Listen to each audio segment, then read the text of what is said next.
Hi everyone, my name's Kalthoff and welcome to a Stamping to Share video. Today I'm going to teach you how to create this card, and really it's a very simple card to put together. The only tricky thing is getting this ribbon on, and I'm going to show you how to do that. But I'm also going to show you how to just make the whole card along with measurements. I get so much feedback that you enjoy that, so I'll continue to do that for you. And we're going to be using a lot of new products. These are this is sold as a bundle actually, so you can save 15% when you purchase it as a bundle out of the 2014 Spring Occasions Mini Catalog from Stampin' Up. It's the Starburst Sayings Bundle, and you can see there's some really fun things. We're going to be using the Oh Happy Day today. And then here are the coordinating framelits that go with it, and I've labeled my framelits 1 through 5. And the framelit that we use for this particular card is framelit number 3. Fits around here perfectly. And actually, I thought when I got it that it would be hard to line up, but it isn't. It lines up really well, especially when you're using a magnetic plate on your Big Shot. So I've gone ahead and done that. I just stamped Oh Happy Day with Pacific Point ink onto Whisper White paper and just cut it out with a framelit, and lickety split, it was done. The next thing that we're going to need is some Pacific Point card base. And so I've cut a piece of paper at 4 1/4 by 11 inches and scored it at 5 1/2 inches. And that is the base of our card.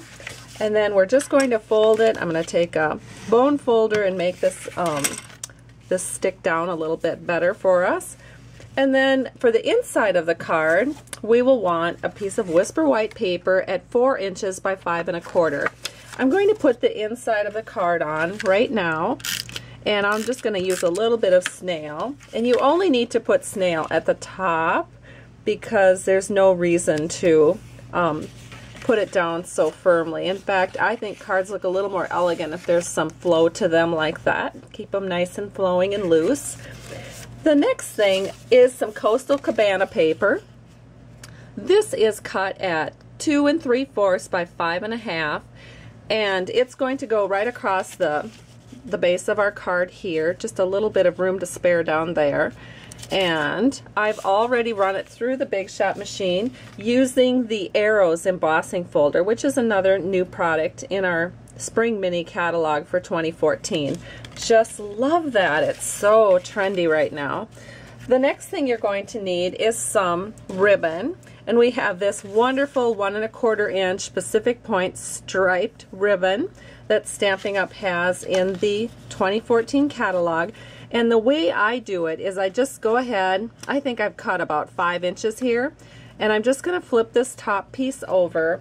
I'm going to get a little piece of Scotch tape and secure that down.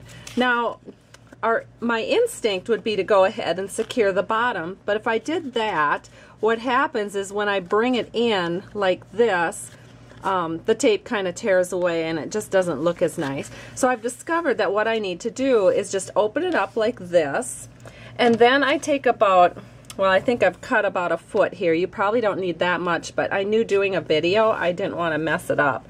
So I cut about 1 foot of the 1/8 inch silver taffeta ribbon that we had in our fall catalog, but it is also carried through into spring.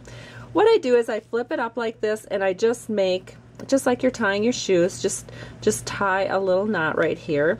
And you can see how this brings the ribbon together. Then I bring it down, and I can see that it's a little bit high, so I think I'm going to go a little bit lower. There we go. And I'm just bringing it nice and tight, and you can see now it's in about the spot where I want it. So then I'm going to secure that as long as I've got it, and I'm going to get a little bit of Scotch tape and secure the back of my ribbon. Alright, and then I'm going to I'm just going to do another half tie, just as if I was tying my shoes again, but this time to the front, so that we have our ribbon ready to go. And look how cute that is. It's all laying just perfect. Then we're just going to, and how I do it is I knot the ribbon up on the right side, and then I go around the top and underneath, and I get a really cute bow. And this is something that I love to do for my customers. I love to tie their bows for them. But of course, it's probably because it's something I'm good at. It's one of those things that I mastered, and it's really fun to do once you've got that figured out. So now we're just going to trim off the edges, and we just need to put this on our card. So I'm going to flip it over, add some multi-purpose liquid glue back here, and then we can put it on our card base. Just like that. So pretty. I think it's so fresh looking. I love Pacific Point anyway. Blue is one of my favorite colors. There we go. I used this card as a swap when I was in Houston last week for our leadership meeting. Now I'm going to take one of the stamping elements. Just going to stamp an image on the inside in the bottom left. And then I just have to add the Oh Happy Day. So I think I have one already with dimensionals. I do. So I'm going to do the three-legged stool thing. You only need 3 dimensionals on a circle. And then we're just going to set this right here. I think about like this, a little bit at a slant. And the card is done. Hope you've enjoyed this tutorial. Have a great day and a great weekend. And thanks so much for stopping by Stamping to Share. Bye-bye.